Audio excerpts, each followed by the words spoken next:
Hello everyone, welcome to Victor's Knowledge. This is Chiru Sharma, and today in this lecture, we are going to take up another part 6 from our already ongoing series on Indian Geography MCQs.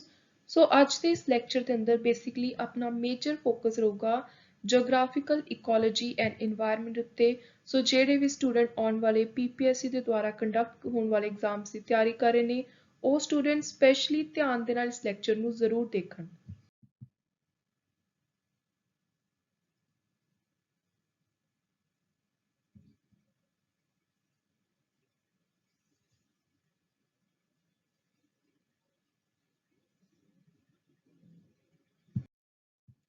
ਸੋ ਆਪਾਂ ਨੇ 301 ਤੱਕ ਪਹਿਲੇ 5 parts ਦੇ ਅੰਦਰ MCQ cover ਕਰ ਲਏ। ਅੱਜ ਆਪਾਂ 302nd MCQ ਤੋਂ ਸਟਾਰਟ ਕਰਾਂਗੇ। ਪਹਿਲਾ ਕੁਐਸਚਨ ਹੈ, ਜਿਹੜੀ ਰਾਮਸਰ ਕਨਵੈਨਸ਼ਨ ਹੈ ਉਹ ਕਿਸ ਚੀਜ਼ ਨੂੰ ਬਚਾ ਕੇ ਰੱਖਣ ਦੇ ਲਈ ਤਿਆਰ ਕੀਤੀ ਗਈ ਹੈ। ਇਹ ਜਿਹੜਾ ਇੱਕ ਅਗਰੀਮੈਂਟ ਲਿਆ ਗਿਆ ਸੀ ਇੰਟਰਨੈਸ਼ਨਲ ਲੈਵਲ ਦੇ ਉੱਤੇ, ਕਿਹੜੀ ਚੀਜ਼ ਦੀ ਕੰਜ਼ਰਵੇਸ਼ਨ ਦੇ ਨਾਲ ਐਸੋਸੀਏਟਡ ਹੈ। Very important question. ਸੋ ਤੁਹਾਨੂੰ ਪਤਾ ਹੋਣਾ ਚਾਹੀਦਾ ਹੈ ਕਿ ਰਾਮਸਰ ਕਨਵੈਨਸ਼ਨ wetlands ਦੀ conservation ਦੇ ਲਈ ਹੈ। Option C is the right answer. Next is eco mark is given to Indian product that are. So eco mark ਦਿੱਤਾ ਜਾਂਦਾ ਹੈ। ਆਪਾਂ ਨੂੰ word eco ਤੋਂ ਹੀ ਪਤਾ ਚੱਲ ਰਿਹਾ ਹੈ ਕਿ ecology environment ਦੇ ਨਾਲ related ਹੈ। ਸੋ ਜਿਹੜੀਆਂ ਵੀ ਚੀਜ਼ਾਂ environment ਨੂੰ ਨੁਕਸਾਨ ਨਹੀਂ ਪਹੁੰਚਾਉਂਦੀਆਂ, ਜੋ ਵੀ environment friendly product ਨੇ, ਉਹਨਾਂ ਉੱਤੇ eco mark ਲਗਾਇਆ ਜਾਂਦਾ ਹੈ। ਤੇ ਜਿਹੜਾ question ਹੈ, ਇਹ ਹਿਮਾਚਲ ਪ੍ਰਦੇਸ਼ ਦੇ ਸਿਵਲ ਸਰਵਿਸਿਜ਼ ਦੇ ਵਿੱਚ ਕੁਐਸਚਨ ਇਸੇ ਤਰ੍ਹਾਂ ਪੁੱਛਿਆ ਗਿਆ ਸੀ। So this is again very important question. Next is which of the following is the best source of generating electricity in India from the view point of sustainable development. Sustainable development ਦਾ ਮਤਲਬ ਹੈ ਕਿ ਆਪਾਂ ਆਪਣੇ ਇਸ time ਦੇ ਜਿਹੜੇ ਮੌਜੂਦਾ ਰਿਸੋਰਸਿਸ ਨੇ, ਉਹਨਾਂ ਨੂੰ ਇਸ ਤਰੀਕੇ ਦੇ ਨਾਲ ਯੂਟਿਲਾਈਜ਼ ਕਰੀਏ, ਯੂਜ਼ ਕਰੀਏ, ਵਰਤੀਏ ਕਿ ਉਹ ਆਉਣ ਵਾਲੀ ਫਿਊਚਰ ਜਨਰੇਸ਼ਨ ਦੇ ਲਈ ਵੀ ਬਚ ਸਕਣ। ਸੋ ਆਪਟੀਮਮ ਯੂਟਿਲਾਈਜੇਸ਼ਨ ਹੋ ਸਕੇ ਸਹੀ ਤਰੀਕੇ ਦੇ ਨਾਲ। ਸੋ ਜਿਹੜਾ ਇਲੈਕਟ੍ਰਿਸਿਟੀ ਬਿਜਲੀ ਪ੍ਰੋਡਿਊਸ ਕਰਨ ਦਾ ਬੈਸਟ ਸੋਰਸ ਹੈ, ਜੋ ਸਸਟੇਨੇਬਲ ਡਿਵੈਲਪਮੈਂਟ ਪੁਆਇੰਟ ਤੋਂ ਬਿਲਕੁਲ ਸਹੀ ਹੈ ਇੰਡੀਆ ਦੇ ਅੰਦਰ, ਉਹ ਹੈ ਹਾਈਡਰੋ ਇਲੈਕਟ੍ਰਿਸਿਟੀ, ਪਾਣੀ ਤੋਂ ਤਿਆਰ ਹੋਣ ਵਾਲੀ ਬਿਜਲੀ। ਸੋ option C is the right answer. Sustainable development is a case of intergenerational sensibility. ਸੋ ਜਿਹੜਾ ਮੈਂ ਤੁਹਾਨੂੰ ਪਿਛਲੇ ਕੁਐਸਚਨ ਦੇ ਵਿੱਚ ਹੀ ਦੱਸਿਆ ਸੀ ਕਿ ਸਸਟੇਨੇਬਲ ਡਿਵੈਲਪਮੈਂਟ ਦਾ ਮਤਲਬ ਹੈ ਕਿ ਆਉਣ ਵਾਲੀਆਂ ਜਨਰੇਸ਼ਨ ਦੇ ਲਈ ਇਸ ਤਰੀਕੇ ਨਾਲ ਆਪਾਂ ਇੱਕ ਸੈਂਸੀਬਲ ਅਪਰੋਚ ਰੱਖਦੇ ਹੋਏ ਕਿਹੜੀ ਚੀਜ਼ ਨੂੰ ਵਰਤੀਏ। ਸੋ ਉਰੇ ਆਪਾਂ ਯੂਜ਼ ਦੀ ਗੱਲ ਕਰ ਰਹੇ ਹਾਂ ਨੈਚੁਰਲ ਰਿਸੋਰਸਿਸ ਦੇ। So in case of intergenerational sensibility in respect of use of natural resource. So ਇਹ ਹੈ sustainable development ਦਾ concept. ਚਿਪਕੋ ਅੰਦੋਲਨ, ਚਿਪਕੋ ਮੂਵਮੈਂਟ ਕਿਸ ਚੀਜ਼ ਦੇ ਅਗੇਂਸਟ ਸੀ। ਸੋ ਚਿਪਕੋ ਅੰਦੋਲਨ ਸੀ ਟਰੀਜ਼ ਨੂੰ, ਫੋਰੈਸਟ ਨੂੰ ਕੱਟ ਕਰਨ ਦੇ against. So it was basically against option C deforestation। ਤੇ ਸੁੰਦਰ ਲਾਲ ਬਹੁਗੁਣਾ ਸੀ ਜਿਨ੍ਹਾਂ ਨੇ ਇਸ ਮੂਵਮੈਂਟ ਨੂੰ ਮੇਨ ਲੀਡ ਕੀਤਾ ਸੀ। ਸੋ ਉਹਨਾਂ ਦਾ ਨਾਮ ਵੀ ਤੁਹਾਨੂੰ ਪਤਾ ਹੋਣਾ ਚਾਹੀਦਾ। Next is 307th question. As an ecosystem, ਜਿਹੜੇ wetland ਨੇ ਉਹ ਕਿਹੜੀ ਚੀਜ਼ ਦੇ ਲਈ ਯੂਸਫੁਲ ਨੇ, ਫਾਇਦੇਮੰਦ ਨੇ। ਸੋ ਇੱਕ ਤਾਂ ਉਹਨਾਂ ਦੇ ਨਾਲ ਨਿਊਟ੍ਰੀਐਂਟਸ ਦੀ ਰਿਕਵਰੀ ਹੁੰਦੀ ਹੈ। ਜਿਹੜੇ ਵੀ ਨਿਊਟ੍ਰੀਐਂਟਸ ਜਦੋਂ ਆਪਾਂ ਕ੍ਰੌਪਸ ਵਗੈਰਾ ਲਗਾਉਂਦੇ ਆ, ਉਹਨਾਂ ਦੇ ਨਾਲ ਡਿਪਲੀਟ ਹੋ ਜਾਂਦੇ ਨੇ, ਉਹਨਾਂ ਦੀ ਦੁਬਾਰਾ ਤੋਂ ਰੀਸਾਈਕਲਿੰਗ ਹੋ ਜਾਂਦੀ ਹੈ। ਉਸ ਤੋਂ ਬਾਅਦ ਹੈਵੀ ਮੈਟਲਸ ਰਿਲੀਜ਼ ਹੁੰਦੇ ਨੇ through absorption by plants. Then rivers ਦੇ ਵਿੱਚ ਜਿਹੜੀ ਸਿਲਟੇਸ਼ਨ ਹੈ, ਜਿਹੜੀ ਇੱਕ ਨਾਰਮਲ ਇੱਕ ਸਾਲਟ ਦੀ ਸਿਲਟੇਸ਼ਨ ਦੀ ਕਪੈਸਿਟੀ ਹੁੰਦੀ ਹੈ ਇੱਕ ਨਮਕ ਦੀ, ਜਦੋਂ ਰਿਡਿਊਸ ਹੋ ਜਾਂਦੀ ਹੈ ਤਾਂ ਉਹਦੇ ਨਾਲ ਕੀ ਹੈ, ਜੇ ਵੈਟਲੈਂਡਸ ਹੁੰਦੇ ਨੇ ਤਾਂ ਉੱਥੇ ਜਿਹੜੇ ਸੈਡੀਮੈਂਟਸ ਨੇ ਉਹ ਰੀਟੇਨ ਕਰਕੇ ਰੱਖੇ ਜਾਂਦੇ ਨੇ, ਉਹ ਬਚਾ ਕੇ ਰੱਖੇ ਜਾਂਦੇ ਨੇ। ਸੋ ਇਨ ਰਿਡਿਊਸਿੰਗ ਸਿਲਟੇਸ਼ਨ ਆਫ ਰਿਵਰਸ ਬਾय ਰਿਟੇਨਿੰਗ ਸੈਡੀਮੈਂਟ। ਸੋ ਇਹਦਾ ਰਾਈਟ ਆਂਸਰ ਹੈ ਆਪਸ਼ਨ D, ਕਿਉਂਕਿ ਤਿੰਨੋਂ ਚੀਜ਼ਾਂ ਦੇ ਲਈ ਹੀ ਵੈਟਲੈਂਡ ਨੇ ਬਹੁਤ ਹੀ ਜ਼ਿਆਦਾ ਜ਼ਰੂਰੀ ਨੇ। ਇਹ ਆਪਣੇ ਵਾਤਾਵਰਣ ਵਿੱਚ, ਇਕੋਸਿਸਟਮ ਵਿੱਚ ਹੋਣੇ ਚਾਹੀਦੇ ਨੇ। The cycling of element in an ecosystem. Ecosystem ਦੇ ਵਿੱਚ ਜਦੋਂ ਆਪਾਂ ਕਿਸੇ ਵੀ ਐਲੀਮੈਂਟਸ ਦੀ ਸਾਈਕਲਿੰਗ ਕਰਦੇ ਹਾਂ, ਮਤਲਬ ਕੋਈ ਚੀਜ਼ ਨੀਚੋਂ ਉੱਪਰ ਜਾ ਰਹੀ ਹੈ, ਜਿਵੇਂ ਆਪਾਂ ਵਾਟਰ ਸਾਈਕਲ ਦੀ ਗੱਲ ਕਰਦੇ ਹਾਂ, ਕੋਈ ਨਿਊਟ੍ਰੀਐਂਟ ਸਾਈਕਲ ਹੈ। ਸੋ ਜਿਹੜਾ ਇੱਕ ਰੋਟੇਸ਼ਨਲ ਕੰਟੀਨਿਊਸ ਸਰਕੂਲਰ ਸਾਰੀਆਂ ਚੀਜ਼ਾਂ ਦਾ ਆਪਸ ਦੇ ਵਿੱਚ ਇੰਟਰ ਰਿਲੇਸ਼ਨ ਚੱਲਦਾ ਹੈ। ਇਹ ਜਿਹੜਾ ਕੰਸੈਪਟ ਹੈ ਇਹ ਮੈਂ ਪੇਡ ਕੋਰਸ ਦੇ ਅੰਦਰ ਵੀ ਸਮਝਾਇਆ ਸੀ ਸਟੂਡੈਂਟਸ ਨੂੰ ਇਨਵਾਇਰਨਮੈਂਟ ਦੇ ਅੰਦਰ। ਸੋ ਸਾਈਕਲਿੰਗ ਆਫ ਐਲੀਮੈਂਟਸ ਇਹਨੂੰ ਕਿਹਾ ਜਾਂਦਾ ਹੈ ਬਾਇਓਜੀਓਕੈਮੀਕਲ ਸਾਈਕਲ, ਆਪਸ਼ਨ B। ਸੋ ਇਹਦੇ ਅੰਦਰ ਕਾਰਬਨ ਸਾਈਕਲ, ਨਿਊਟ੍ਰੀਐਂਟ ਸਾਈਕਲ, ਜਿੰਨੇ ਵੀ ਵਾਟਰ ਸਾਈਕਲ ਹੈ, ਇਹ ਸਾਰੀਆਂ ਚੀਜ਼ਾਂ ਇਨਕਲੂਡ ਹੁੰਦੀਆਂ ਨੇ। ਨੈਕਸਟ ਹੈ transitional zone between two distinct community, ਦੋ ਅਲੱਗ-ਅਲੱਗ ਡਿਸਟਿੰਕਟ ਕਮਿਊਨਿਟੀ ਦਾ ਜਿਹੜਾ ਆਪਸ ਦੇ ਵਿੱਚ ਇੱਕ ਬਦਲਣ ਵਾਲਾ ਟ੍ਰਾਂਜੀਸ਼ਨਲ ਜ਼ੋਨ ਹੈ ਉਹਨੂੰ ਕਿਹਾ ਜਾਂਦਾ ਹੈ ecotone. Option D very very important. ਸਭ ਤੋਂ ਜ਼ਿਆਦਾ ਸਟੇਬਲ ਇਕੋਸਿਸਟਮ ਕਿਹੜਾ ਹੈ? ਸਭ ਤੋਂ ਜ਼ਿਆਦਾ ਠਹਿਰਾਵ ਵਾਲਾ ਇਕੋਸਿਸਟਮ ਹੈ ocean. Option C. The orderly sequence of change in vegetation of an area over time, ਕਿਸੇ ਵੀ ਜਗ੍ਹਾ ਦੇ ਉੱਤੇ ਜਿਹੜੀ ਵੈਜੀਟੇਸ਼ਨ ਹੈ, ਕਿਸੇ ਵੀ ਕੋਈ ਪ੍ਰੋਡਕਸ਼ਨ ਹੋ ਰਹੀ ਹੈ, ਪ੍ਰੋਪਰ ਕੋਈ ਚੀਜ਼ਾਂ ਉਗਾਈਆਂ ਜਾ ਰਹੀਆਂ ਨੇ, ਜਦੋਂ ਉਹਨਾਂ ਦੇ ਸੀਕੁਐਂਸ ਦੇ ਵਿੱਚ ਇੱਕ ਪ੍ਰੋਪਰ ਆਰਡਰ ਦੇ ਤੌਰ ਤੇ ਦੇਖ ਕੇ ਕਿ ਹੁਣ ਆਪਾਂ ਨੂੰ ਅੱਗੇ ਕਿਹੜੀ ਫਸਲ ਲਗਾਉਣੀ ਚਾਹੀਦੀ ਹੈ, ਵੈਜੀਟੇਸ਼ਨ ਕਿਹੜੀ ਕਰਨੀ ਚਾਹੀਦੀ ਹੈ, ਜਦੋਂ ਆਪਾਂ ਉਹਨਾਂ 'ਚ ਬਦਲਾਵ ਲੈ ਕੇ ਆਉਂਦੇ ਹਾਂ ਕਿਸੇ ਵੀ ਸੀਕੁਐਂਸ ਦੇ ਵਿੱਚ ਵੈਜੀਟੇਸ਼ਨ ਦੇ ਇੱਕ ਪ੍ਰੋਪਰ ਸਮੇਂ ਤੋਂ ਬਾਅਦ, ਉਹਨੂੰ ਕਿਹਾ ਜਾਂਦਾ ਹੈ succession। option B, so the orderly sequence of change in vegetation of an area over time is known as succession। Next is minimum area of the land required to completely sustain the life of one person। ਇੱਕ ਇਨਸਾਨ ਨੂੰ ਇੱਕ proper land ਉੱਤੇ, ਧਰਤੀ ਉੱਤੇ, ਜਗ੍ਹਾ ਉੱਤੇ ਜਿੰਨਾ ਜ਼ਿੰਦਗੀ ਬਤੀਤ ਕਰਨ ਦੇ ਲਈ ਏਰੀਆ ਚਾਹੀਦਾ ਹੈ ਉਹਨੂੰ ਕਹਿੰਦੇ ਆ ecological footprint. Option C. So this is again very important term। Biosphere reserves are areas to preserve। ਜਿਹੜੇ ਬਾਇਓਸਫੀਅਰ ਰਿਜ਼ਰਵ ਨੇ ਕਿਹੜੀ ਚੀਜ਼ ਨੂੰ ਬਚਾ ਕੇ ਰੱਖਣ ਦੇ ਲਈ ਇਹ ਤਿਆਰ ਕੀਤੇ ਗਏ ਨੇ? So these are the areas to preserve genetic diversity। option D। Solar radiation plays the most important role in। solar radiation ਸੂਰਜ ਦੀਆਂ ਜਿਹੜੀਆਂ ਕਿਰਨਾਂ ਨੇ, ਰੋਸ਼ਨੀ ਹੈ, ਇਹ ਕਿਹੜੀ ਚੀਜ਼ ਵਿੱਚ ਸਭ ਤੋਂ ਜ਼ਿਆਦਾ ਇੰਪੋਰਟੈਂਟ ਰੋਲ ਪਲੇ ਕਰਦੇ ਹੈ? ਸੋ ਸੋਲਰ ਰੇਡੀਏਸ਼ਨ ਪਲੇ ਕਰਦੇ ਆ ਵਾਟਰ ਸਾਈਕਲ ਦੇ ਵਿੱਚ important role. Option C. So ਆਪਾਂ ਵਾਟਰ ਸਾਈਕਲ ਨੂੰ ਹਾਈਡਰੋਲੋਜੀਕਲ ਸਾਈਕਲ ਵੀ ਕਹਿੰਦੇ ਆ ਕਿਉਂਕਿ ਬੇਸਿਕਲੀ ਜੋ ਵੀ ਇਵੈਪੋਰੇਸ਼ਨ ਹੈ, ਪਾਣੀ ਨੇ ਉੱਡਣਾ ਹੈ, ਉਹਨੇ ਗੈਸ ਦੀ ਫਾਰਮ ਵਿੱਚ ਜਾਣਾ ਹੈ, ਵੇਪਰ ਦੀ ਫਾਰਮ ਜਾਣਾ ਹੈ, ਇਹ ਸਾਰੀਆਂ ਚੀਜ਼ਾਂ ਦੇ ਲਈ ਜਿਹੜਾ ਸਨ ਹੈ, ਸੋਲਰ ਰੇਡੀਏਸ਼ਨ ਹੈ, ਇਹ ਬਹੁਤ ਹੀ ਜ਼ਿਆਦਾ ਇੰਪੋਰਟੈਂਟ ਰੋਲ ਪਲੇ ਕਰਦੀ ਹੈ। Next 315 author of green development। green development ਦੇ author ਨੇ W.M. Adam। option D। among the biotic component of ecosystem producer ਕੌਣ ਹੈ? ਸੋ ਇਹਨਾਂ ਚਾਰਾਂ ਦੇ ਵਿੱਚੋਂ producer ਕੈਟੇਗਰੀ ਚ ਆਉਂਦੇ ਨੇ green plants। option। next is concept of ecological niche was first introduced by, ਸੋ ਇਹਨੂੰ introduce ਕੀਤਾ ਸੀ option C, J. Grinnell ਨੇ। biotic component of environment does not include। biotic ਮਤਲਬ ਹੈ living ਚੀਜ਼ਾਂ ਦੇ ਨਾਲ ਆਪਾਂ ਰਿਲੇਟਡ ਗੱਲ ਕਰ ਰਹੇ ਹਾਂ। ਸੋ biotic component ਜਿਹੜਾ ਨਹੀਂ ਹੈ ਉਹ ਹੈ soil system। ਸੋ soil system ਹੈ abiotic component environment ਦਾ, ਵਾਤਾਵਰਣ ਦਾ, ਬਾਕੀ animal ਹੋ ਗਏ, microorganism, plant, ਇਹ ਸਾਰੇ ਦੇ ਸਾਰੇ biotic component ਦੇ ਅੰਦਰ ਆਉਂਦੇ ਨੇ। higher order of biotic level। biotic level ਦਾ ਸਭ ਤੋਂ higher order ਕਿਹੜਾ ਹੈ? ਸੋ ਉਹ ਹੈ population। ਸਭ ਤੋਂ ਪਹਿਲਾਂ cells ਹੁੰਦੇ ਨੇ, tissue, genes, ਫਿਰ ਲਾਸਟ ਲੈਵਲ ਦੇ ਉੱਤੇ ਆਉਂਦੇ ਨੇ population। option A। which of the following is a part of geological cycle। geological cycle the part ਹੈ hydrological cycle, water cycle। option C। an artificial ecosystem is represented by। So artificial ecosystem ਇਹਨਾਂ ਵਿੱਚੋਂ aquarium, ਕਿਉਂਕਿ aquarium ਦੇ ਵਿੱਚ ਜਿਹੜਾ ਪਾਣੀ ਵਾਲਾ ਇੱਕ ਪੂਰਾ ecosystem ਹੈ ਉਹ ਤਿਆਰ ਕੀਤਾ ਜਾਂਦਾ ਹੈ। ਜਿੰਨੇ ਵੀ ਕੰਪੋਨੈਂਟਸ ਨੇ, ਕੋਈ ਚੀਜ਼ਾਂ ਨੇ, ਇਨਸਾਨ ਹੈ, ਇੰਡੀਵਿਜੂਅਲ ਹੈ ਈਕੋਸਿਸਟਮ ਦੇ ਅੰਦਰ, ਉਹ ਸਾਰੇ ਆਪਸ ਦੇ ਵਿੱਚ ਇੱਕ ਦੂਜੇ ਉੱਤੇ ਡਿਪੈਂਡੈਂਟ ਨੇ। So they are interdependent on each other. Very important. the amount of energy as it pass from one tropic level to another। ਸੋ ਇੱਕ ਲੈਵਲ ਤੋਂ ਦੂਜੇ ਲੈਵਲ ਉੱਤੇ ਜਿਹੜੀ એનર્ਜੀ ਹੈ ਉਹ ਘਟਦੀ ਜਾਂਦੀ ਹੈ। ਸੋ ਜਿਹੜਾ ਸਭ ਤੋਂ ਪਹਿਲੀ ਚੀਜ਼ ਨੂੰ ਖਾਊਗਾ, ਪ੍ਰੋਡਿਊਸਰ ਤੋਂ ਜੋ ਵੀ ਕੰਜ਼ਿਊਮ ਕਰੂਗਾ, ਉਹਨੂੰ ਸਭ ਤੋਂ ਜ਼ਿਆਦਾ એનર્ਜੀ ਜਾਊਗੀ। ਉਸ ਤੋਂ ਬਾਅਦ ਬਾਕੀ ਟ੍ਰੋਪਿਕ ਲੈਵਲਸ ਤੇ ਜਿਵੇਂ ਜਿਵੇਂ ਅੱਗੇ એનર્ਜੀ ਜਾਂਦੀ ਜਾਊਗੀ ਉਹ ਘਟੀ ਜਾਊਗੀ। ਸੋ option B is the right answer, decrease। what term denote the organism getting their food from others। ਸੋ ਜਿਹੜੇ organism ਕਿਸੇ ਹੋਰ ਤੋਂ ਖਾਣਾ ਲੈਂਦੇ ਨੇ, ਕਿਸੇ ਹੋਰ ਦਾ ਤਿਆਰ ਕੀਤਾ ਹੋਇਆ, ਜਿਹੜਾ ਆਪ ਖਾਣਾ ਨਹੀਂ ਤਿਆਰ ਕਰਦੇ, ਉਹਨਾਂ ਨੂੰ ਕਹਿੰਦੇ ਆ heterotroph, ਤੇ ਜਿਹੜੇ ਖੁਦ ਦਾ ਖਾਣਾ ਤਿਆਰ ਕਰਦੇ ਨੇ ਉਹ ਨੇ autotroph। The word ecology was coined in 1866 by, very important word ecology, ਇਹਨੂੰ term ਨੂੰ coin ਕੀਤਾ ਸੀ 1866 ਵਿੱਚ ਅਰਨੈਸਟ ਹੈਕਲ ਨੇ। option D। which of the following energy is most utilized in biomass। Biomass ਦੇ ਅੰਦਰ ਸਭ ਤੋਂ ਜ਼ਿਆਦਾ ਵਰਤੀ ਜਾਣ ਵਾਲੀ એનર્ਜੀ ਹੈ ਸੋਲਰ એનર્ਜੀ ਆਪਸ਼ਨ ਬੀ।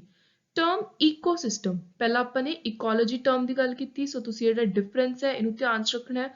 ਉਰੇ ਗੱਲ ਕਰ ਰਹੇ ਹਾਂ ਈਕੋਸਿਸਟਮ। ਈਕੋਸਿਸਟਮ ਵਰਡ ਰੱਖਿਆ ਸੀ E.G. ਟੈਂਸਲੇ ਨੇ ਆਪਸ਼ਨ ਸੀ। ਨੈਕਸਟ ਜਿਹੜੇ ਬੇਸਿਕ ਕੰਪੋਨੈਂਟ ਨੇ ਇਨਵਾਇਰਨਮੈਂਟ ਦੇ, ਵਾਤਾਵਰਣ ਦੇ, ਉਹਨਾਂ ਵਿੱਚ ਕਿਹੜੀ ਚੀਜ਼ ਹੈ ਇਹਨਾਂ ਚਾਰਾਂ ਦੇ ਵਿੱਚੋਂ ਜਿਹੜੀ ਨਹੀਂ ਆਉਂਦੀ, ਨਾਟ ਇਨਕਲੂਡਿਡ, ਸੋ ਉਹ ਹੈ ਸਪੇਸ਼ੀਅਲ ਕੰਪੋਨੈਂਟ ਆਪਸ਼ਨ ਡੀ। ਬਾਕੀ ਬਾਇਓਟਿਕ, ਏਬਾਇਓਟਿਕ, એનર્ਜੀ, ਇਹ ਸਾਰੀਆਂ ਚੀਜ਼ਾਂ ਹੀ ਬੇਸਿਕ ਕੰਪੋਨੈਂਟ ਨੇ ਇਨਵਾਇਰਨਮੈਂਟ ਦੇ। Which of the following is not helpful in maintaining ecological stability? ਇੱਕ ਠਹਿਰਾਵ ਰੱਖਣ ਦੇ ਲਈ ਵਾਤਾਵਰਣ 'ਚ, ਇਕੋਲੋਜੀ ਵਿੱਚ ਕਿਹੜੀ ਚੀਜ਼ ਮਦਦ ਨਹੀਂ ਕਰਦੀ, ਸੋ ਉਹ ਹੈ ਈਕੋਸਿਸਟਮ ਯੂਨੀਫਾਰਮਿਟੀ। ਇੱਕੋ ਤਰ੍ਹਾਂ ਦਾ ਈਕੋਸਿਸਟਮ ਹੈ, ਕਦੇ ਵੀ ਸਟੇਬਲ ਨਹੀਂ ਹੋ ਸਕਦਾ। ਕਿਉਂ? ਕਿਉਂਕਿ ਹਰ ਚੀਜ਼ ਹੈ ਜਿਹੜੀ ਅਲੱਗ-ਅਲੱਗ ਤਰ੍ਹਾਂ ਦੀ ਡਾਇਵਰਸਿਟੀ, ਕੰਪਲੈਕਸਿਟੀ ਹੋਣੀ ਜ਼ਰੂਰੀ ਹੈ। ਸਿਰਫ ਜੇ ਆਟੋਟ੍ਰੋਫ ਹੋਣਗੇ, ਹੈਟਰੋਟ੍ਰੋਫ ਨਹੀਂ ਹੋਣਗੇ ਤਾਂ ਇਹ ਕਿਉਂਕਿ ਕੁਝ ਮਕਸਦ ਕਰਕੇ ਇਹ ਚੀਜ਼ਾਂ ਬਣਾਈਆਂ ਗਈਆਂ ਨੇ। ਇਹ ਜਿਹੜੀ ਡਾਇਵਰਸਿਟੀ ਹੈ, ਭਿੰਨਤਾ ਹੈ ਈਕੋਸਿਸਟਮ ਦੇ ਅੰਦਰ, ਅਲੱਗ-ਅਲੱਗ ਤਰ੍ਹਾਂ ਦੇ ਆਰਗੇਨਿਜ਼ਮ ਨੇ, ਪਲਾਂਟਸ ਨੇ, ਇਹ ਸਾਰੀਆਂ ਚੀਜ਼ਾਂ ਦਾ ਆਪਣੀ ਆਪਣੀ ਇੱਕ ਪ੍ਰੋਪਰ ਐਪਲੀਕੇਸ਼ਨ ਹੈ, ਯੂਜ਼ ਹੈ। ਸੋ ਜੇ ਇੱਕੋ ਹੀ ਤਰ੍ਹਾਂ ਦਾ ਸਾਰੀਆਂ ਚੀਜ਼ਾਂ ਹੋਣਗੀਆਂ, ਕੋਈ ਬਾਇਓਟਿਕ, ਏਬਾਇਓਟਿਕ ਕੰਪੋਨੈਂਟ ਅਲੱਗ-ਅਲੱਗ ਨਹੀਂ ਹੋਣਗੇ, ਸਾਰਾ ਕੁਝ ਯੂਨੀਫਾਰਮ ਹੋਊਗਾ, ਤਾਂ ਉਹਦੇ ਨਾਲ ਇਕੋਲੋਜੀ ਦੇ ਅੰਦਰ ਸਟੇਬਿਲਿਟੀ, ਠਹਿਰਾਵ ਨਹੀਂ ਰਹਿ ਸਕਦਾ। ਨੈਕਸਟ ਹੈ pesticide which is chlorinated hydrocarbon is spread on fruit crop. So ਇੱਕ ਪੈਸਟੀਸਾਈਡ ਆਪਾਂ ਨੇ ਫੂਡ ਕ੍ਰੌਪ ਦੇ ਉੱਤੇ ਸਪਰੇ ਕਰਤਾ। ਫੂਡ ਚੇਨ ਹੈ, ਜਿਹੜੇ ਉਹ ਫੂਡ ਕ੍ਰੌਪ ਹੈ ਜਿਹਦੇ ਉੱਤੇ ਪੈਸਟੀਸਾਈਡ ਸਪਰੇ ਕੀਤਾ ਹੈ, ਉਹਨੂੰ ਸਭ ਤੋਂ ਪਹਿਲਾਂ ਇੱਕ ਰੈਟ ਨੇ ਖਾਇਆ, ਉਸ ਤੋਂ ਬਾਅਦ ਉਸ ਰੈਟ ਨੂੰ ਜਿਹਨੇ ਫੂਡ ਕ੍ਰੌਪ ਖਾਧੀ ਸੀ, ਸਨੇਕ ਨੇ ਖਾਧਾ, ਉਸ ਸਨੇਕ ਨੂੰ ਹੌਕ ਨੇ ਖਾਧਾ। ਸੋ ਇੱਕ ਫੂਡ ਚੇਨ ਹੋ ਗਈ। ਆਪਾਂ ਨੇ ਦੱਸਣਾ ਸਭ ਤੋਂ ਜ਼ਿਆਦਾ ਪੈਸਟੀਸਾਈਡ ਦੀ ਮਾਤਰਾ ਕਿਹਦੇ ਅੰਦਰ ਜਾਊਗੀ, ਸੋ ਉਹ ਜਾਊਗੀ ਹੌਕ ਦੇ ਅੰਦਰ, ਕਿਉਂਕਿ ਜਿਹੜੀ ਇਹ ਇੱਕ ਮਲਟੀਪਲੀਕੇਸ਼ਨ ਹੁੰਦੀ ਹੈ ਜਿਵੇਂ ਜਿਵੇਂ ਅੱਗੇ ਕੰਜ਼ਿਊਮ ਹੁੰਦਾ ਜਾਂਦਾ ਹੈ। ਸੋ ਫੂਡ ਕ੍ਰੌਪ ਤੋਂ ਰੈਟ, ਰੈਟ ਤੋਂ ਸਨੇਕ, ਸਨੇਕ ਤੋਂ ਹੌਕ, ਇੱਕ ਫੂਡ ਚੇਨ ਹੈ ਜਿਹੜੀ ਇਹ ਅੱਗੇ ਅੱਗੇ ਮਲਟੀਪਲਾਈ ਹੁੰਦੀ ਜਾਊਗੀ। ਸੋ ਇਹਨੂੰ ਆਪਾਂ ਕਹਿੰਦੇ ਆ ਐਕਿਊਮੂਲੇਸ਼ਨ। ਸੋ ਐਕਿਊਮੂਲੇਟ ਹੋ ਕੇ ਸਭ ਤੋਂ ਜ਼ਿਆਦਾ ਜਾਊਗੀ ਹੌਕ ਦੇ ਅੰਦਰ, option D. Consider the following statement. In ecology, an ecosystem is naturally occurring assemblage of organisms living together with their environment function as a unit of sort. So ਇਹ ecosystem ਦੀ definition ਹੈ ਜੋ ਬਿਲਕੁਲ ਸਹੀ ਹੈ। ਦੱਸਿਆ ਹੋਇਆ ਕਿ ecosystem ਦੇ ਅੰਦਰ ਕੌਣ-ਕੌਣ ਰਹਿੰਦਾ ਹੈ, ਕਿਵੇਂ environment ਦੇ ਨਾਲ ਇੱਕ ਰਿਸ਼ਤਾ ਹੁੰਦਾ ਹੈ। ecosystem ਨੂੰ ਪਹਿਲੀ ਵਾਰੀ coin ਕੀਤਾ ਸੀ, ਇਹ ਨਾਮ ਰੱਖਿਆ ਸੀ ਅਰਥਰ ਟੈਂਸਲੇ ਨੇ। ਸੋ ਆਪਾਂ ਨੇ ਪਹਿਲਾਂ ਵੀ ਕੁਐਸਚਨ ਦੇ ਅੰਦਰ ਪੜਿਆ, ਦੋਨੋਂ ਸਟੇਟਮੈਂਟ ਈਕੋਸਿਸਟਮ ਨੂੰ ਲੈ ਕੇ ਬਿਲਕੁਲ ਸਹੀ ਨੇ, ਤੇ ਇਸ ਕੁਐਸਚਨ ਦਾ ਰਾਈਟ ਆਨਸਰ ਹੈ ਆਪਸ਼ਨ ਸੀ, ਬੋਥ 1 ਐਂਡ 2। ਜਿਹੜੇ ਪਾਣੀ 'ਚ ਰਹਿਣ ਵਾਲੇ ਜੀਵ ਜੰਤੂ ਨੇ, ਐਨੀਮਲਸ ਨੇ, ਮੈਰੀਨ ਲਾਈਫ ਹੈ, ਉਹਨਾਂ ਦੇ ਲਈ ਸਭ ਤੋਂ ਬੇਸਿਕ ਸੋਰਸ ਕਿਹੜਾ ਹੁੰਦਾ ਹੈ ਖਾਣੇ ਦਾ, ਫੂਡ ਦਾ, ਸੋ ਉਹ ਹੈ ਫਾਈਟੋਪਲੈਂਕਟਨ, ਆਪਸ਼ਨ ਏ। ਨਾਈਟ੍ਰੋਜਨ ਸਾਈਕਲ ਦੇ ਅੰਦਰ ਜਿਹੜੇ ਸੋਇਲ ਨਾਈਟ੍ਰੇਟ ਨੇ, ਉਹਨਾਂ ਨੂੰ ਫ੍ਰੀ ਨਾਈਟ੍ਰੋਜਨ ਦੇ ਵਿੱਚ ਕਿਹੜੀ ਚੀਜ਼ ਟ੍ਰਾਂਸਫਾਰਮ ਕਰਦੀ ਹੈ, ਬਦਲਦੀ ਹੈ, ਸੋ ਉਹ ਹੈ denitrifying bacteria, option B, very very important. The driving force of an ecosystem, ecosystem ਨੂੰ ਕਿਹੜੀ ਹੈ ਜੀ એનર્ਜੀ ਹੈ ਜਿਹੜੀ ਚਲਾ ਕੇ ਰੱਖਦੀ ਹੈ, ਡਰਾਈਵਿੰਗ ਫੋਰਸ ਦਾ ਕੰਮ ਕਰਦੀ ਹੈ, ਸੋ ਉਹ ਹੈ ਸੂਰਜ ਦੀ ਰੋਸ਼ਨੀ, ਆਪਸ਼ਨ ਡੀ, ਸੋਲਰ એનર્ਜੀ। ਇਹਨਾਂ ਚਾਰਾਂ ਦੇ ਵਿੱਚੋਂ ਕਿਹੜਾ ਪੇਅਰ ਸਹੀ ਮੈਚ ਕੀਤਾ ਹੋਇਆ, ਸੋ ਉਹ ਹੈ ਬਾਇਓਸਫੀਅਰ, ਐਡਵਰਡ ਸੁਇਸ। ਨੈਕਸਟ ਇਸ ਈਕੋਸਿਸਟਮ ਦੇ ਅੰਦਰ ਵੈਟਲੈਂਡ ਨੇ, ਉਹ ਕਿਹੜੀ ਕਿਹੜੀ ਚੀਜ਼ ਲਈ ਯੂਜ਼ਫੁਲ ਨੇ। ਸੋ ਇਹ ਪਹਿਲੀਆਂ ਦੋ ਸਟੇਟਮੈਂਟ ਤਾਂ ਆਪਾਂ ਨੇ ਜਿਹੜਾ ਇੱਕ ਸਟਾਰਟਿੰਗ ਵਿੱਚ ਸਿਮਿਲਰ ਕੁਐਸਚਨ ਆਇਆ ਸੀ ਵੈਟਲੈਂਡ ਉੱਤੇ, ਉਹਦੇ ਵਿੱਚ ਵੀ ਦੇਖਿਆ ਸੀ। ਉਰੇ ਥਰਡ ਸਟੇਟਮੈਂਟ ਡਿਫਰੈਂਟ ਹੈ, ਸੋ ਇਹ ਆਪਾਂ ਦੇਖ ਲੈਂਦੇ ਹਾਂ। ਵੈਟਲੈਂਡ ਹੈ ਜਿਹੜੇ ਇਹ ਰਿਵਰਸ ਨੂੰ ਮੇਨਟੇਨ ਕਰਨ 'ਚ ਹੈਲਪ ਕਰਦੇ ਨੇ, ਤੇ ਕਿਤੇ ਵੀ ਕੋਈ ਫਲੱਡਸ ਨਾ ਆ ਜਾਣ ਉਸ ਚੀਜ਼ ਨੂੰ ਵੀ ਕੰਟਰੋਲ ਕਰਦੇ ਨੇ। ਸੋ ਇਹ ਸਟੇਟਮੈਂਟ ਵੀ ਉਰੇ ਸਹੀ ਹੈ, ਤੇ ਇਸ ਕੁਐਸਚਨ ਦਾ ਰਾਈਟ ਆਨਸਰ ਹੈ option D, all the above. Which of the following statement are true about ecosystem?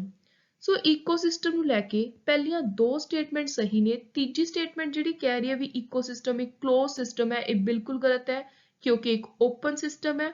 ecosystem does not have its own productivity, this is also wrong। ecosystem ਦੇ ਅੰਦਰ plants ਵੀ ਨੇ, ਅਲੱਗ-ਅਲੱਗ ਤਰ੍ਹਾਂ ਦੇ biotic component ਨੇ, ਸੋ ਇਹਦੀ ਖੁਦ ਦੀ productivity ਵੀ ਹੈ। ਸੋ ਉਰੇ ਜਿਹੜੀਆਂ ਸਟੇਟਮੈਂਟ ਸਹੀ ਨੇ ਉਹ ਨੇ 1 ਤੇ 2। ਪਹਿਲੀ ਸਟੇਟਮੈਂਟ ਕਹਿ ਰਹੀ ਹੈ ਵੀ ਈਕੋਸਿਸਟਮ ਦੇ ਅੰਦਰ ਬਾਇਓਟਿਕ, ਏਬਾਇਓਟਿਕ ਦੋਨੋਂ ਕੰਪੋਨੈਂਟ ਨੇ, ਬਿਲਕੁਲ ਸਹੀ ਹੈ। ਮੇਨ ਚਲਾਉਂਦਾ ਕੌਣ ਹੈ, ਕਿਹੜੀ ਫੋਰਸ ਹੈ ਜਿਹੜੀ ਖਿੱਚ ਕੇ ਰੱਖਦੀ ਹੈ ਈਕੋਸਿਸਟਮ ਨੂੰ, ਉਹ ਹੈ solar radiation. So first and second statement is right and here correct answer is option A. Next ਆਪਣੇ ਕੋਲ ਇੱਕ ਸਟੇਟਮੈਂਟ ਹੈ ਤੇ ਦੂਜਾ ਉਹਦਾ ਦੱਸਿਆ ਹੋਇਆ ਰੀਜ਼ਨ। ਆਪਾਂ ਨੇ ਦੱਸਣਾ ਹੈ ਵੀ ਜਿਹੜੀ ਇਹ ਅਸਰਸ਼ਨ ਹੈ, ਇਸ ਸਟੇਟਮੈਂਟ ਨੂੰ ਇੱਕ ਦਾਅਵਾ ਕੀਤਾ ਜਾ ਰਿਹਾ ਹੈ, ਇਹਦਾ ਰੀਜ਼ਨ ਸਹੀ ਹੈ ਜਾਂ ਨਹੀਂ ਹੈ। ਪਹਿਲੀ ਸਟੇਟਮੈਂਟ ਕਹਿ ਰਹੀ ਹੈ ਪਲਾਂਟਸ ਨੇ ਜਿਹੜੇ ਉਹ ਪ੍ਰਾਇਮਰੀ ਪ੍ਰੋਡਿਊਸਰ ਨੇ। ਦੂਜੀ ਸਟੇਟਮੈਂਟ ਕਹਿ ਰਹੀ ਹੈ ਵੀ ਜਿਹੜੇ ਪਲਾਂਟਸ ਨੇ ਆਪਣਾ ਖਾਣਾ ਫੋਟੋਸਿੰਥੈਸਿਸ ਪ੍ਰੋਸੈਸ ਦੇ ਜ਼ਰੀਏ ਬਣਾਉਂਦੇ ਨੇ। ਸੋ ਇਹ ਬਿਲਕੁਲ ਸਹੀ ਹੈ, ਬੋਥ A and R are true ਤੇ R A the correct explanation ਹੈ। ਸੋ ਰਾਈਟ ਆਨਸਰ ਹੋ ਗਿਆ ਉਰੇ ਆਪਸ਼ਨ A। ਨੈਕਸਟ ਚਾਰ ਸਟੇਟਮੈਂਟ ਦੇ ਵਿੱਚੋਂ ਕਿਹੜੀ ਸਟੇਟਮੈਂਟ ਗਲਤ ਹੈ? ਸੋ ਜਿਹੜੀ ਸਟੇਟਮੈਂਟ ਗਲਤ ਹੈ ਉਹ ਹੈ ਆਪਸ਼ਨ D। ਆਪਸ਼ਨ D ਕਹਿ ਰਹੀ ਹੈ ਵੀ ਜਿਹੜੀ એનર્ਜੀ ਲਾਸ ਹੁੰਦੀ ਹੈ ਰੈਸਪੀਰੇਸ਼ਨ ਦੇ ਵਿੱਚ, ਉਹ ਜਿਵੇਂ ਜਿਵੇਂ ਹਾਇਰ ਟ੍ਰੋਪਿਕ ਲੈਵਲਸ ਤੇ ਜਾਂਦੇ ਆ ਉੱਥੇ ਘਟਦੀ ਜਾਂਦੀ ਹੈ। ਆਪਾਂ ਨੇ ਪਿੱਛੇ ਪੜਿਆ ਸੀ ਵੀ ਹਾਇਰ ਟ੍ਰੋਪਿਕ ਲੈਵਲ ਤੇ ਪੋਪੂਲੇਸ਼ਨ ਹੁੰਦੀ ਹੈ, ਸੋ ਉੱਥੇ ਰੈਸਪੀਰੇਸ਼ਨ ਡਿਕਰੀਜ਼ ਨਹੀਂ ਹੁੰਦੀ ਜਿਵੇਂ ਜਿਵੇਂ એનર્ਜੀ ਲਾਸ ਹੁੰਦੀ ਹੈ। ਸੋ ਇਹ ਜਿਹੜੀ ਸਟੇਟਮੈਂਟ ਹੈ ਗਲਤ ਹੈ। Next is which of the following does not promote stability of the ecosystem. So ਜਿਹੜੀ ਚੀਜ਼ ਦੇ ਨਾਲ ਈਕੋਸਿਸਟਮ ਦਾ ਜਿਹੜਾ ਇੱਕ ਠਹਿਰਾਵ ਹੈ ਉਹਦੇ ਵਿੱਚ ਦਿੱਕਤ ਆਉਂਦੀ ਹੈ, ਸਟੇਬਿਲਿਟੀ ਨੂੰ ਜਿਹੜੀ ਚੀਜ਼ ਪ੍ਰਮੋਟ ਨਹੀਂ ਕਰਦੀ ਉਹਦੇ ਅਗੇਂਸਟ ਹੈ, ਉਹ ਹੈ ਪੋਪੂਲੇਸ਼ਨ ਦਾ ਵਧਣਾ ਜ਼ਰੂਰਤ ਤੋਂ ਜ਼ਿਆਦਾ। So increase of human population. Next again assertion reason ਵਾਲਾ ਕੁਐਸਚਨ ਆ ਗਿਆ, ਇਹ ਤੁਹਾਨੂੰ ਸਟੇਟਮੈਂਟ ਬੇਸ ਦੀ ਫਾਰਮ ਵਿੱਚ ਵੀ ਐਗਜ਼ਾਮ 'ਚ ਆ ਸਕਦਾ ਹੈ। ਸੋ ਪਹਿਲੀ ਸਟੇਟਮੈਂਟ ਕਹਿ ਰਹੀ ਹੈ ਵੀ ਜਿਹੜੀ ਇਕੋਲੋਜੀਕਲ ਪ੍ਰੋਡਕਟਿਵਿਟੀ ਹੈ ਉਹ ਜਿਵੇਂ ਜਿਵੇਂ ਆਪਾਂ ਧਰਤੀ ਦੇ ਵਿਚਕਾਰ ਇਕੁਏਟਰ ਤੋਂ ਪੋਲਸ ਵੱਲ ਨੂੰ ਜਾਣ ਲੱਗਦੇ ਹਾਂ, ਪ੍ਰੋਡਕਟਿਵਿਟੀ ਘਟਣ ਲੱਗ ਜਾਂਦੀ ਹੈ, ਕਿਉਂਕਿ ਜਿਹੜੇ ਪੋਲ ਵਾਲੇ ਏਰੀਆ ਨੇ ਇਹ ਬਹੁਤ ਹੀ ਜ਼ਿਆਦਾ ਠੰਡੇ ਏਰੀਆ ਨੇ। ਉਰੇ ਸੂਰਜ ਦੀ ਰੋਸ਼ਨੀ ਹੈ ਉਹ ਵੀ ਬਹੁਤ ਘੱਟ ਪਹੁੰਚਦੀ ਹੈ, ਜਿਵੇਂ ਫੋਟੋਸਿੰਥੈਸਿਸ ਦਾ ਜਿਹੜਾ ਤਰੀਕਾ ਹੈ ਪ੍ਰੋਸੈਸ ਹੈ ਉਹਦੇ ਲਈ ਸੋਲਰ એનર્ਜੀ ਦੀ ਬਹੁਤ ਜ਼ਿਆਦਾ ਜ਼ਰੂਰਤ ਪੈਂਦੀ ਹੈ। ਸੋ ਰੀਜ਼ਨ ਵੀ ਇਹੀ ਕਹਿ ਰਿਹਾ ਹੈ that insolation incoming solar radiation rapidly decrease ਘਟਦੀ ਜਾਂਦੀ ਹੈ ਜਿਵੇਂ ਜਿਵੇਂ ਆਪਾਂ ਇਕੁਏਟਰ ਤੋਂ ਪੋਲ ਤੇ ਜਾਂਦੇ ਹਾਂ। ਸੋ ਦੋਨੋਂ ਸਟੇਟਮੈਂਟ ਬਿਲਕੁਲ ਸਹੀ ਨੇ। ਪੋਲਸ ਦੇ ਉੱਤੇ ਪ੍ਰੋਡਕਟਿਵਿਟੀ ਘੱਟ ਹੋਣ ਦਾ ਕਾਰਨ ਇਹੀ ਹੈ ਕਿ ਉੱਥੇ ਇਨਸੋਲੇਸ਼ਨ ਵੀ ਘੱਟ ਪਹੁੰਚਦੀ ਹੈ। ਸੋ R is the correct explanation of A। Next ਆਪਾਂ ਨੇ ਦੱਸਣਾ ਵੀ ਕਿਹੜੀ ਸਟੇਟਮੈਂਟ ਸਹੀ ਹੈ। ਸੋ ਉਰੇ ਕਰੈਕਟ ਸਟੇਟਮੈਂਟ ਹੈ ਆਪਸ਼ਨ C। ਜਿਵੇਂ ਜ਼ਿਆਦਾ ਟ੍ਰੋਪਿਕ ਲੈਵਲ ਤੇ ਆਪਾਂ ਉੱਪਰ ਜਾਂਦੇ ਜਾਵਾਂਗੇ, ਹਾਇਰ ਟ੍ਰੋਪਿਕ ਲੈਵਲ ਘੱਟ ਡਿਸਕ੍ਰੀਟ ਹੁੰਦੇ ਨੇ ਲੋਅਰ ਨਾਲੋਂ। ਸੋ ਇਹ ਬਿਲਕੁਲ ਸਹੀ ਹੈ। ਨੈਕਸਟ ਆਪਣੇ ਕੋਲ ਲਿਸਟ ਹੈ, ਆਪਾਂ ਨੇ ਇਹਨੂੰ ਸਹੀ ਮੈਚ ਕਰਨਾ ਹੈ। ਸੋ ਬਾਇਓਡਾਇਵਰਸਿਟੀ ਦਾ ਕੰਸੈਪਟ ਦਿੱਤਾ ਹੈ E.O. ਵਿਲਸਨ ਨੇ, ਵਾਈਲਡ ਲਾਈਫ ਦਾ W.T. ਹਾਰਨਡੀ ਨੇ, ਈਕੋਸਿਸਟਮ ਦਾ ਕੰਸੈਪਟ ਦਿੱਤਾ ਹੈ G. ਟੈਂਸਲੇ ਨੇ ਤੇ ਇਕੋਲੋਜੀ ਦਾ E. ਹੈਕਲ। ਸੋ ਇਕੋਲੋਜੀ ਤੇ ਇਕੋਸਿਸਟਮ, ਬਾਇਓਡਾਇਵਰਸਿਟੀ ਇਹ ਤਿੰਨੋਂ ਹੀ ਬਹੁਤ ਇੰਪੋਰਟੈਂਟ ਐਗਜ਼ਾਮ ਦੇ ਲਈ। ਸੋ ਉਰੇ ਕਰੈਕਟ ਆਨਸਰ ਹੋ ਗਿਆ ਆਪਸ਼ਨ B। ਨੈਕਸਟ ਆਪਣੇ ਕੋਲ ਕੁਝ ਆਰਗੇਨਿਜ਼ਮ ਦੀ ਕਾਈਂਡਸ ਹੈ, ਆਪਾਂ ਨੇ ਦੱਸਣਾ ਵੀ ਇਹਨਾਂ ਦੇ ਵਿੱਚੋਂ ਪੋਲੀਨੇਟਿੰਗ ਏਜੰਟ ਕਿਹੜੇ ਨੇ ਜਿਹੜੇ ਇੱਕ ਜਗ੍ਹਾ ਤੋਂ ਦੂਜੀ ਜਗ੍ਹਾ ਕੋਈ ਚੀਜ਼ਾਂ ਨੂੰ ਟ੍ਰਾਂਸਫਰ ਕਰਦੇ ਨੇ, ਜਿਵੇਂ ਸੀਡਸ ਵਗੈਰਾ ਨੂੰ ਟ੍ਰਾਂਸਫਰ ਕਰਦੇ ਰਹਿੰਦੇ ਨੇ। ਸੋ ਉਹ ਨੇ ਆਪਸ਼ਨ D ਵਿੰਡ ਹੈ, ਹਵਾ। ਸਭ ਤੋਂ ਜ਼ਿਆਦਾ ਚੀਜ਼ਾਂ ਟ੍ਰਾਂਸਫਰ ਹੁੰਦੀਆਂ ਨੇ, ਪੋਲੀਨੇਟ ਹੁੰਦੀਆਂ ਨੇ ਹਵਾ ਦੇ ਨਾਲ। ਉਸ ਤੋਂ ਬਾਅਦ B, then bat and last ਵਿੱਚ ਆਉਂਦੇ ਨੇ ਪੰਛੀ, bird. Consider the following statement regarding millennium assessment report 2005। So ਇੱਕ ਰਿਪੋਰਟ ਆਈ ਸੀ ਇਨਵਾਇਰਨਮੈਂਟ ਉੱਤੇ, ਈਕੋਸਿਸਟਮ ਉੱਤੇ। ਆਪਾਂ ਨੇ ਦੱਸਣਾ ਵੀ ਇਸ ਰਿਪੋਰਟ ਨੂੰ ਲੈ ਕੇ ਕਿਹੜੀ ਸਟੇਟਮੈਂਟ ਸਹੀ ਹੈ। ਪਹਿਲੀ ਸਟੇਟਮੈਂਟ ਕਹਿ ਰਹੀ ਹੈ ਮਿਲੀਨੀਅਮ ਅਸੈਸਮੈਂਟ ਦੇ ਵਿੱਚ ਡਿਫਾਈਨ ਕੀਤਾ ਗਿਆ ਸੀ ਕਿ ਜਿਹੜੀ ਈਕੋਸਿਸਟਮ ਸਰਵਿਸਿਜ਼ ਨੇ as benefit people obtain from ecosystem।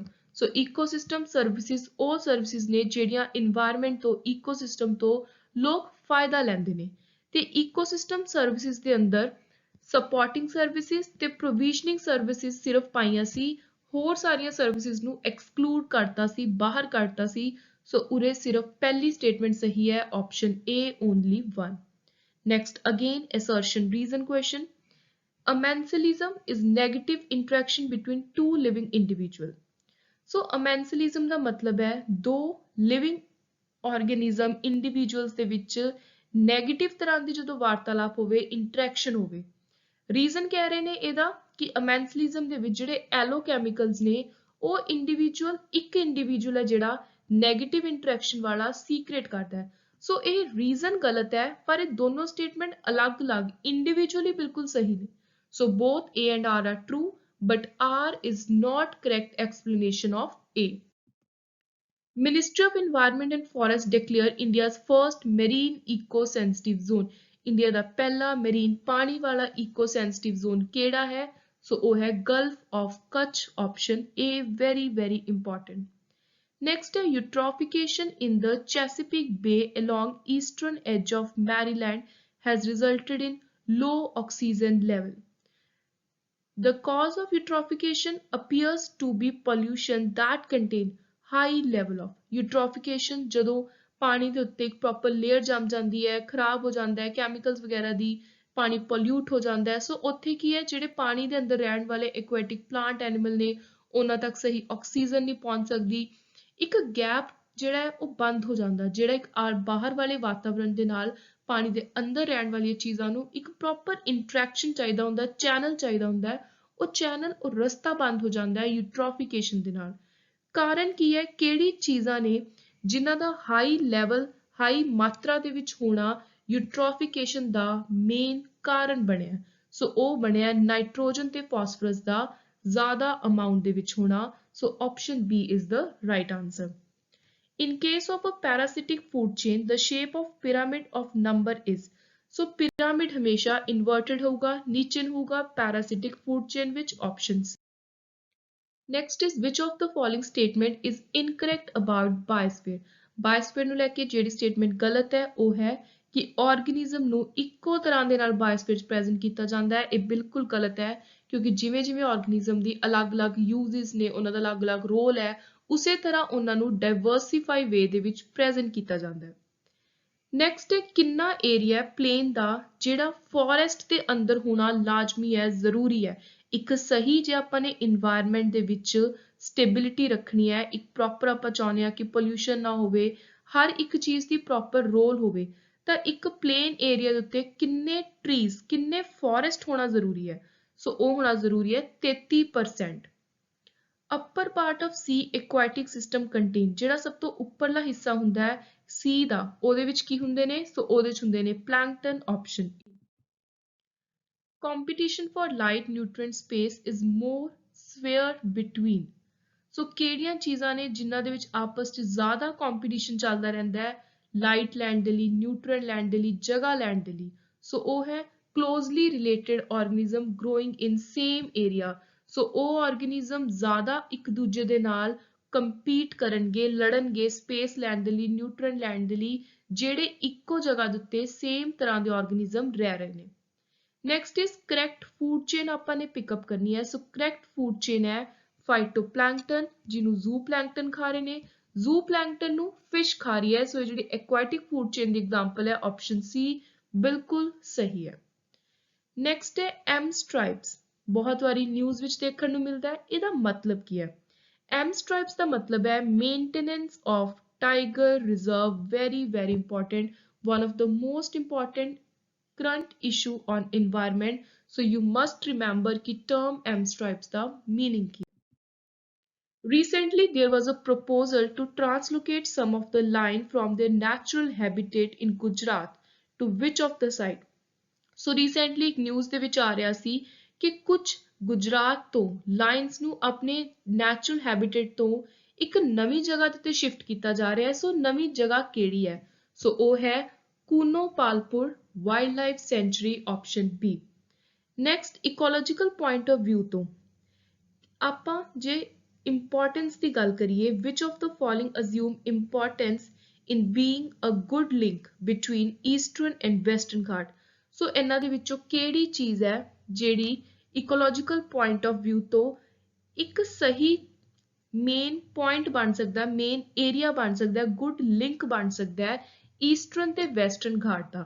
ਸੋ ਉਹ ਹੈ ਸਥਿਆਮੰਗਲਮ ਟਾਈਗਰ ਰਿਜ਼ਰਵ। ਸੋ ਦਿਸ ਅਸਿਊਮ ਇੰਪੋਰਟੈਂਸ, ਇਹਨੂੰ ਕਾਫੀ ਜ਼ਿਆਦਾ ਇੰਪੋਰਟੈਂਸ ਦਿੱਤੀ ਜਾਂਦੀ ਹੈ ਕਿ ਈਸਟਰਨ ਤੇ ਵੈਸਟਰਨ ਘਾਟ ਦਾ ਇੰਪੋਰਟੈਂਟ ਇੱਕ ਵਧੀਆ ਲਿੰਕ ਹੈ ਇਨਵਾਇਰਨਮੈਂਟ ਦੇ ਪੁਆਇੰਟ ਆਫ ਵਿਊ ਤੋਂ। ਤੇ ਅੱਜ ਦਾ ਆਪਣਾ ਲਾਸਟ ਇਸ ਪਾਰਟ 6 ਸੀਰੀਜ਼ ਦਾ ਇੰਪੋਰਟੈਂਟ ਕੁਐਸਚਨ ਹੈ ਟ੍ਰੈਫਿਕ ਉੱਤੇ। ਸੋ ਟ੍ਰੈਫਿਕ ਆਪਾਂ ਨੇ ਸਟੇਟਮੈਂਟ ਦੱਸਣੀ ਹੈ trade related analysis of flora and fauna in commerce. ਇਹਦੇ ਨਾਲ ਰਿਲੇਟਡ ਦੋ ਸਟੇਟਮੈਂਟ ਹੈ, ਆਪਾਂ ਨੇ ਦੱਸਣਾ ਹੈ ਕਿਹੜੀ ਸਟੇਟਮੈਂਟ ਸਹੀ ਹੈ। ਸੋ ਉਰੇ ਜਿਹੜੀ ਸਟੇਟਮੈਂਟ ਸਹੀ ਹੈ ਉਹ ਹੈ ਸਿਰਫ 2, ਜਿਹਦੇ ਵਿੱਚ ਇਹਦਾ ਮਿਸ਼ਨ ਲਿਖਿਆ ਹੋਇਆ ਹੈ। ਸੋ ਰਾਈਟ ਆਨਸਰ ਹੈ ਆਪਸ਼ਨ B। पहली स्टेटमेंट गलत है क्योंकि पहली स्टेटमेंट कह रही है कि ट्रैफिक यूएनईपी ਦਾ ਬਿਊਰੋ ਹੈ ਯੂਨਾਈਟਿਡ ਨੇਸ਼ਨ ਇਨਵਾਇਰਨਮੈਂਟ ਪ੍ਰੋਗਰਾਮ ਦਾ ਸੋ ਇਹ ਬਿਲਕੁਲ ਗਲਤ ਹੈ ਟ੍ਰੈਫਿਕ ਜੁਆਇੰਟ ਪ੍ਰੋਗਰਾਮ ਹੈ ਵਰਲਡ ਵਾਈਲਡ ਲਾਈਫ ਫੰਡ ਤੇ ਨਾਲ IUCN ਦਾ ਸੋ ਇਹ ਕੁਐਸਚਨ ਤੁਹਾਨੂੰ 100% ਟਿਪਸ ਤੇ ਹੋਣਾ ਚਾਹੀਦਾ because this is very very important so this was all about today's lecture thank you and good luck